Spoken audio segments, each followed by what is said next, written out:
do feel a little bit like I'm being strangled by a small child.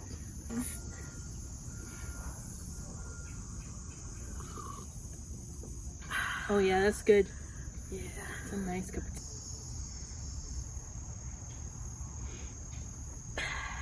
All right, let's get started.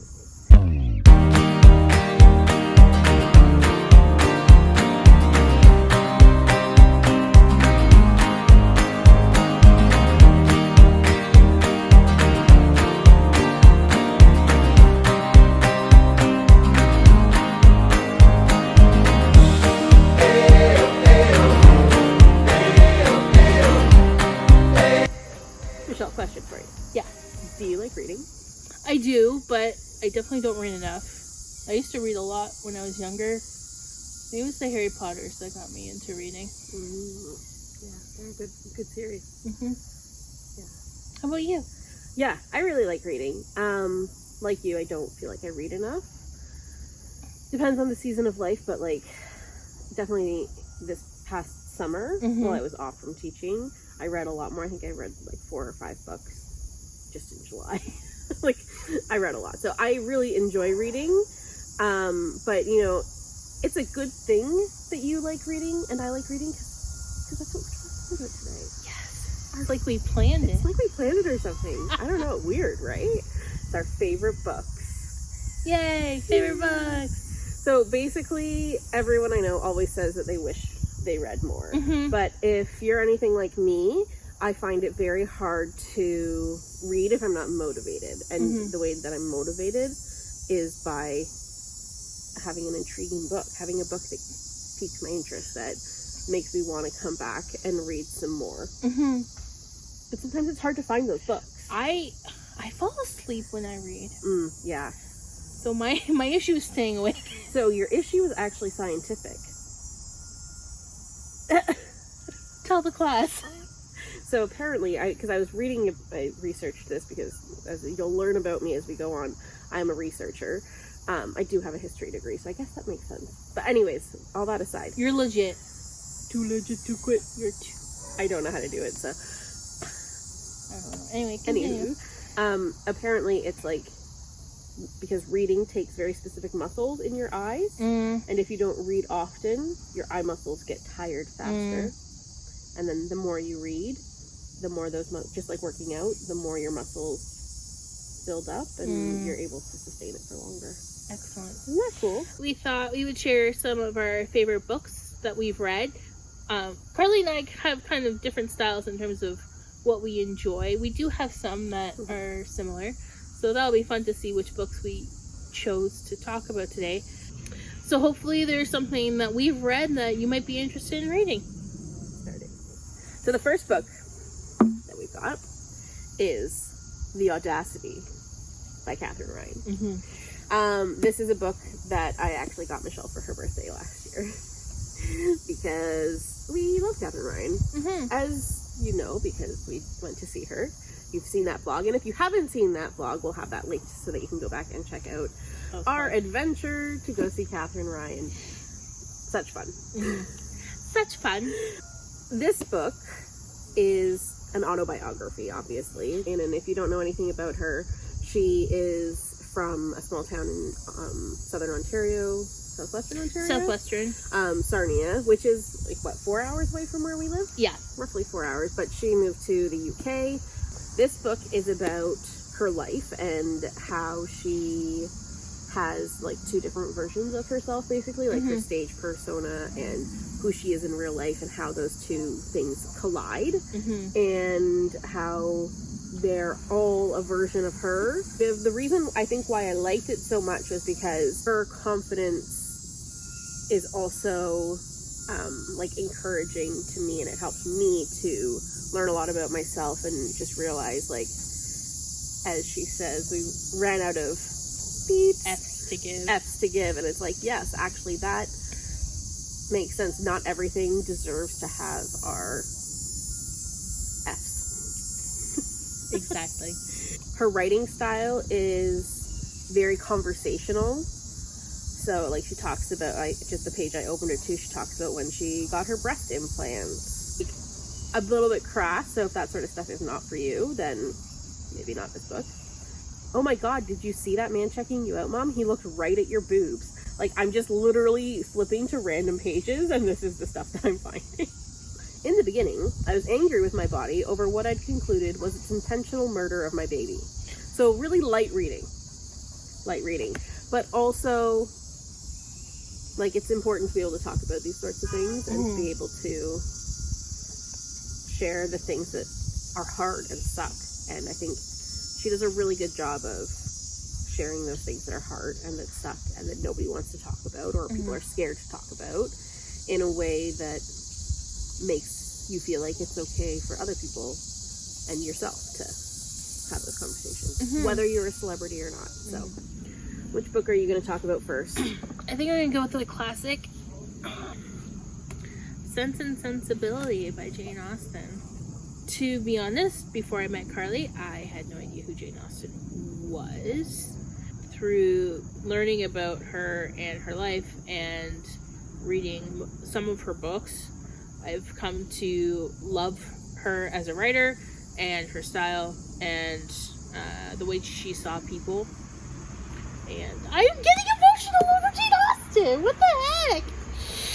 What is Sense and Sensibility? So Sense and Sensibility follows the Dashwood women, just as Mr. Dashwood, the father and husband, passes away and leaves his entire estate to his son, which was... Side note, that was the law. That was the law at the time. Mum, Eleanor, Marianne, and Margaret are sent off, essentially, from their home to live with a cousin. The reason I love this book so much, and the character of Eleanor and her ability to just push through regardless of how everything else seemed to be. I admire her character a lot. And the name Eleanor is really nice too, as a sidebar. But in the end, she gets the man of her dreams, and I'm not ruining anything because that's just classic Austen, I believe, is that the character always gets what their heart desires at the end. The interesting thing about Jane Austen's work too is that if you know anything about her life, Jane Austen died quite young, like in her early 40s, and she was never married. She'd been proposed to once, but although there's like debates about whether or not she said yes and then turned him down later, or if she just turned him down flat out. But all of her books end at either engagement or marriage, because Jane Austen would only write about what she knew. There you go. So you don't ever see Jane Austen's heroines being written about after marriage, because she didn't know that from first-hand experience, and so she refused to write about it. So Emma Thompson's adaptation of the book is fantastic. So if you're not a huge reader but you want to know more about the story, I would suggest watching her movie. Alan Rickman's in it. Hugh Grant's in it. Kate Winslet. Just powerhouses. Loads of other people. And then that's Sense and Sensibility. Awesome. Okay. My next book is Me Before You by Jojo Moyes. This book did become a movie, which is how I found out about this book, but then I ended up reading the book before seeing the movie. I am strange in that I like to read books and then go see the movies and then compare and contrast. This book is one of the only books that has an ending that I simultaneously love and hate. This one is about Louisa Clark, who is an ordinary girl living an ordinary life. She's got a steady boyfriend, close family, hasn't really left her tiny UK village. She takes a job, when she really needs a job. Her family is in dire need. It says ordinary girl, but she's probably, I think, like late teens or early 20s. But she's helping to support the household as well. So she takes a job with, as it says here, ex-master of the universe, Will Traynor, who's wheelchair-bound after an accident. So he's always lived a big life, big deals, extreme sports, traveling everywhere. And he's not interested in exploring his life now that he is a quadriplegic. So he's horrible to her. She refuses to treat him like with kid gloves, and they begin to form a friendship, a relationship, and then she finds out what his plan is. And I'm going to leave it at that because I don't want to give anything away. They say you only really appreciate a garden once you reach a certain age, and I suppose there's a truth in that. It's probably something to do with the great circle of life. There seems to be something miraculous about seeing the relentless optimism of new growth after the bleakness of winter, a kind of joy in the difference every year, the way nature chooses to show off different parts of the garden to its full advantage. Cute. Yeah. So this book is just one of those books that definitely read it before you see the movie, unless you've already seen the movie, and then go ahead and read it. It's really fun to explore a relationship between two people who never would have become friends in the first place, and how that can affect both of their lives and the lives of those around them, for the better and for the worse, and seeing what making decisions based not purely on your own happiness can do for other people. So yeah, Me Before You. Read it. So my next book, it is by an author called Douglas Copeland. He is a Canadian author from BC and has a wicked sense of humor that I adore. I think I own almost all of his books because I bought them at the bookstore for your bachelorette party. Regardless, anyway, All Families Are Psychotic is about a family, and I can't tell too much because I don't want to give it away, but there's a twist, and the whole family ends up with AIDS. It's, you have to read it. I can't tell you any more than that, really. What's the description? Everyone with a strange family, that is, everyone with a family, will laugh knowingly at the feuding conducted by a maestro ear for dialogue and deep understanding of humanity. Copeland, once the wise guy of Generation X, has become the wise man. So, what made you pick this book up then? I think I picked it up because I thought the cover was cool. First of all, like, it's, people say, like, don't judge a book by its cover, but I definitely am intrigued by a book by its cover. I don't know. So, like, the back is upside down, but then the front's upside down, and then, I don't know. It seemed different to me. He's got a few other, like, Eleanor Rigby, Hey Nostradamus. Just weird. Just a weird sense of humor. The last time the wildly dysfunctional Drummond family of Vancouver got together, gunplay was on the menu. Only the fact that their one shining star, Sarah, the astronaut, is about to be launched into space at Cape Canaveral tempts them to try togetherness again. Though the state of Florida may never recover from the Drummond version of Fun in the Sun, adultery, hostage-taking, purloined letter, a heart attack at Disney World, bankruptcy, addiction, AIDS, black market baby negotiations, this is clearly destined to be the most disastrous family reunion in the history of fiction. Ay, ay, ay. So good. So yeah, All Families Are Psychotic by Douglas Copeland. Great read. Alright, here's my last book. It is called Sarah's Key, and it was written by Tatiana de Rosnay. Picture this. Paris, July 1942. Not starting off good. Sarah is a 10-year-old girl. She's taken with her parents by the French police as they go door to door, arresting Jewish families in the middle of the night. Desperate to protect her younger brother, Sarah locks him in a bedroom cupboard, their secret hiding place, and promises to come back for him as soon as they are released. 60 years later, Sarah's story intertwines with that of Julia Germond, an American journalist investigating the roundup. In her research, Julia stumbles onto a trail of secrets that link her to Sarah and to questions about her own romantic future. It tells a devastating story about Paris in World War II, and how the things that happened then are intertwined with and have created situations, people, and lives today.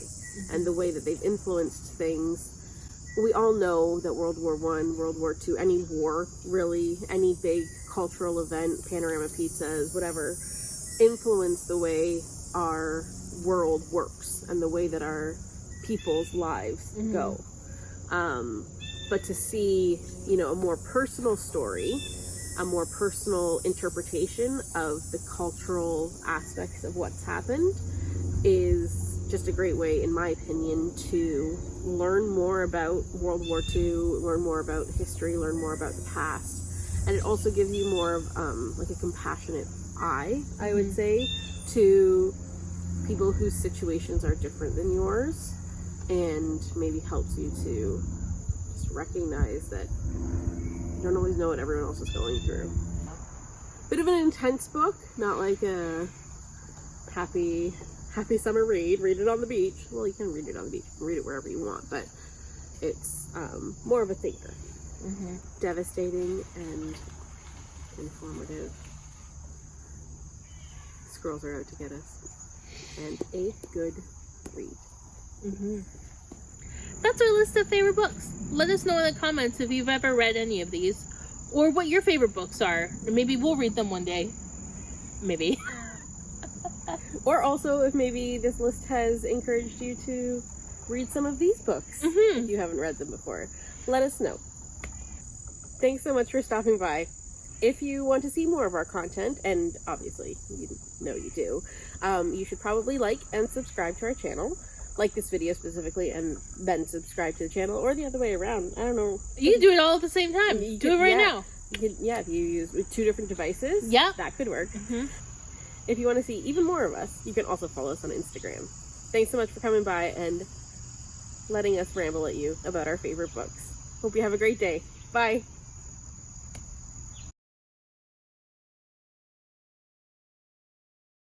Back to life. It's Giggle O'Clock. We're best friends.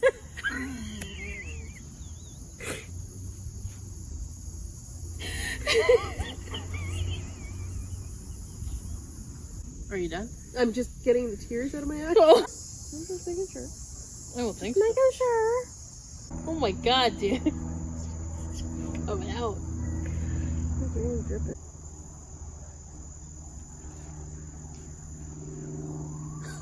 What happened? Did something poop on you?